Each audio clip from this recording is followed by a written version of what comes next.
Just a quick video replacing the electric power steering pump on the Mini R50.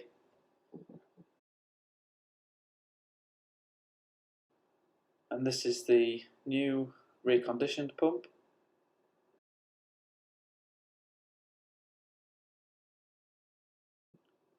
Securing the mounting bracket to the subframe is a 13mm nut and two 13mm bolts, which you'll see underneath the rack from the rear.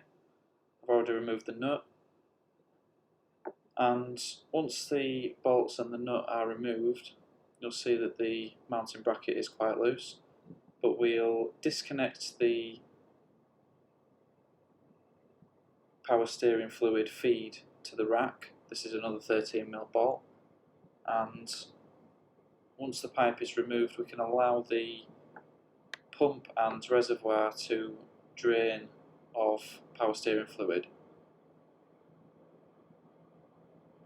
Once it's drained out a bit more, we can manoeuvre the full assembly out of position, and now we just need to remove the feed pipe from the reservoir and the two electrical connectors on the top.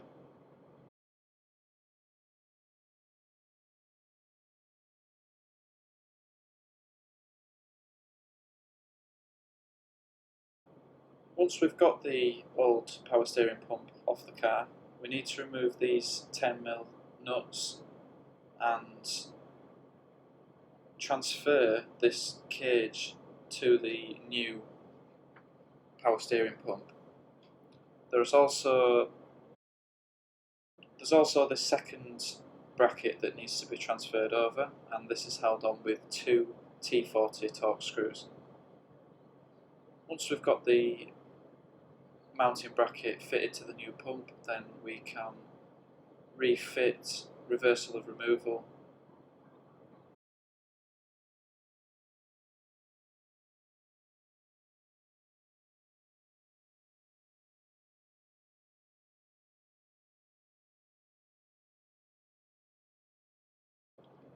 Once you've got the new pump fitted and all the pipes connected, top up the reservoir and then turn the car on, rotate the steering wheel from left to right fully,